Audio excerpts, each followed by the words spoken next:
किसी सेंसस की जरूरत नहीं सरकार की नए प्रस्ताव में जो लाएगा जो जानकारी। विजय जी रुक जाओ, आप रुक जाओ, ठीक है ना। और किस इलाके में लोग बढ़े, किस इलाके में क्षेत्रफल बढ़ा, किस विधानसभा का, ये सब चेक करने के काम परिसीमन आयोग करेगा, ठीक है ना। इसका पार्लियामेंट में अखाड़ा नहीं खुलेगा, ये भी जान लो। ये सब काम परिसीमन आयोग के लोग हर जिले में जाएंगे, हर विधानसभा क्षेत्र में जाएंगे, हर लोकसभा क्षेत्र में जाएंगे, वहां सबके पास आंकड़े हैं। अभी ये एसआईआर हुआ है, ये चूरन खाने के लिए हुआ क्या? गजब बात करते हो यार। बोले आंकड़े कहां से लाओगे? अरे 100 करोड़ तो लिखत पढ़त में भारत का वोटर है, आंकड़े कहां से लाओगे? जो भारत का वोटर नहीं है उसका भी अंदाज है भारत को, और वोटर संख्या 100 करोड़ तो लिखत पढ़त में है, आधार एक नंबर है। खैर, सरकार को दक्षिण के दलों ने कहा भाजपा को कि आप 50% लिख के लिए आइए, हम साथ में खड़े हो जाएंगे।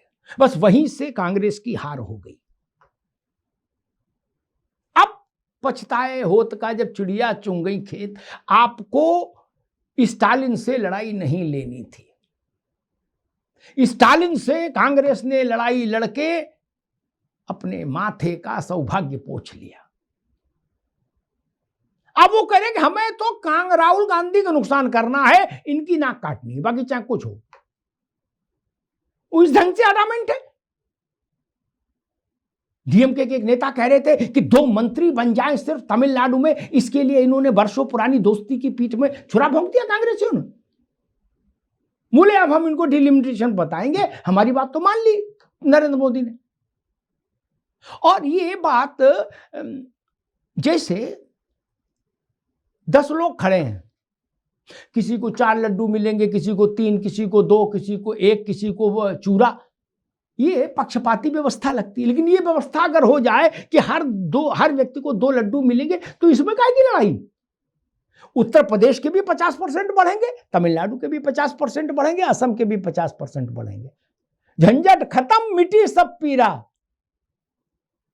खत्म बात, कथा पूरी हुई, प्रसाद लो घर जाओ भैया, अब क्या बचा?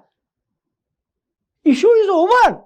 मेरे लिए परसीमन तब तक टिकलिश था भाजपा के संदर्भ में, मोदी जी की सरकार के संदर्भ में, जब तक उस पर शरद पवार और स्टालिन की मंजूरी नहीं आ रही थी। आ गई तो सरकार आगे बढ़ गई। अब तो ये it's matter of procedural activities, अब कुछ बचा थोड़े ना। और ये जहां जितने लोग बैठे हैं सब बुद्धिजीवी हैं। संसदीय लोकतंत्र तो अंकों का खेल है मित्र। आपने मोदी जी को 17 अप्रैल को किसी विचारधारा पे तो हराया नहीं था, उसमें नंबर था इसलिए हरा दिया था। वो नंबर लेके आएंगे, आपको हरा देंगे, यही ना। मैं फिर कह दूं, सारे अस्त्र शस्त्र छोटे हो जाएंगे, निस्तेज हो जाएंगे जब ब्रह्मास्त्र चलेगा। और इस ब्रह्मास्त्र का असर कई चुनावों तक रहेगा। विधानसभा में एक गांव या एक मोहल्ला दाएं बाएं हो जाए ना, तो 20 साल की विधानसभा ऐसी हो जाती जैसी रात में फसल वाले खेत में नील गाय घुस गए। क्या सुबह सारा खेत गोड़ देती है, कुछ बचता नहीं उसमें, ना आलू ना गोभी। देखे ना शाही जी, नील गाय या जंगली सुअर, अन्ना पशु की जो समस्या है, परसीमन आयोग वैसे ही चलेगा तो संकट हो जाएगा। और हमें तो विपक्ष, भाजपा वाले तो अब सरकार में आए हैं, विपक्ष के लोगों को तो परसीमन का अंदाज है कि उस गोली में कितनी ताकत है, 650 mg है या 1000 mg की है। सारी कहानी एक तरफ मुद्दा, घोषणा पत्र, भाषण, फल रैली, रेला मेला एक तरफ, एक मोहल्ला दाएं से बाएं हो जाए तो एड़ी चोटी का जोर लगा लो भैया, जीत नहीं पाओगे विधानसभा में। एक गांव इधर से उधर हो जाए, लोकसभा का चुनाव पलट जाएगा। सब लोग तो 5 लाख से नहीं जीत रहे। और मैं तो कह रहा हूं कि कम से कम कपिल सिब्बल को तो सुनना चाहिए था कांग्रेस को। वो सोच विचार के ये कहे होंगे कि फिर 50 साल तक मुझे ये स्मरण आता है कि तुलसीदास जी ने लिखा कि जब सीता का विवाह हो रहा था, स्वयंवर, और सारे राजा आए लंकेश समेत और कोई धनुष नहीं हिला पाया रवि जी, तो जनक जी बहुत निराश हुए। पुत्री के पिता थे, खड़े हुए। जब सारे राजा निपट लिए तो खड़े हुए, तो उनने कहा कि तजहु आस निज ग्रह ग्रह जाऊ, तजहु आस निज ग्रह ग्रह जाऊ, लिखा न विधि वैदेह विवाहु। बोले जाओ भाई, आशा छोड़ो, अपने अपने घर जाओ, तखलिया खाली करो या हॉल। विधाता ने जानकी के उसमें माथे पर विवाह लिखा ही नहीं। तब रामचंद्र जी खड़े हुए, तब वो प्रसंगात्मक धनुष तोड़ा और स्वयंवर हुआ।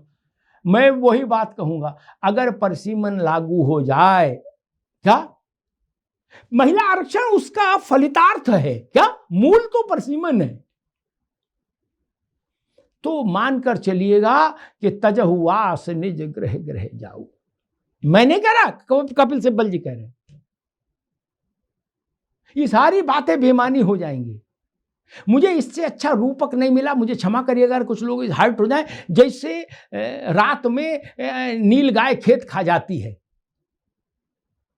और हमको ये भी पता है एक खेत बनाने में पीढ़ियां गुजर जाती हैं। रवि जी गलत तो नहीं कह रहा? आदमी कहता हमारे बाबा यहां से चुनाव लड़ते थे, क्या रायबरेली कहां से आई? रायबरेली में फिरोज गांधी चुनाव लड़ते थे। तो खेत बनाने में पीढ़ियां गुजर गई, और रायबरेली के 4 गांव इधर से उधर हो गए, तब क्या होगा? इसीलिए मैं कह रहा हूं भैंस गई पानी में, समझो। और परसीमन आयोग तो भाई परसीमन आयोग है, वो कोर्ट से परे है, वो विधानसभा लोकसभा से परे है, वो जंतर मंतर से भी परे है। क्या कोई काकरोच हो, उस परसीमन आयोग का क्या बिगाड़ेगा? उसको संविधान ने शक्ति दी है कि उसके द्वारा स्वीकृत प्रक्रिया को आप पलट नहीं सकते। No, neither Supreme Court nor Parliament. सोच समझ के अंबेडकर जी ने ऐसी व्यवस्था की होगी, वो जानते होंगे कि ये करना जरूरी है। घर का नक्शा ही बदल जाए बाबू, जहां गुसल खाना वहां पूजा घर, और जहां पूजा घर वहां गुसल खाना, तो क्या करोगे फिर? हैं? परसीमन का मतलब है या तो खेत समझ लीजिए कि नील गाय खा गई, ये समझ लीजिए कि घर का नक्शा बदल गया पूरा।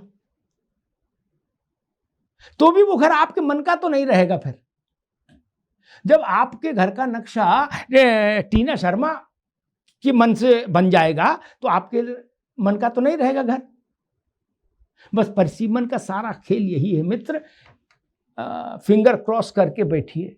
और जो बात मैंने कही है, रवि जी ने कहा देखेंगे भविष्य क्या कहेगा, उनकी बात ठीक है, लेकिन मेरी राजनीतिक समझ ये कहती है, पत्रकारी समझ ये कहती है कि मोदी हर संभव कोशिश करेंगे कि इसी अगस्त में, पहले तो इच्छा थी कि 15 अगस्त को हो चुका हो, 15 अगस्त को इसका अनाउंसमेंट लाल किले से भी हो, वो नहीं है, लेकिन 16-17 बट अगस्त नहीं बीते, सरकार की कोशिश ये है। धन्यवाद।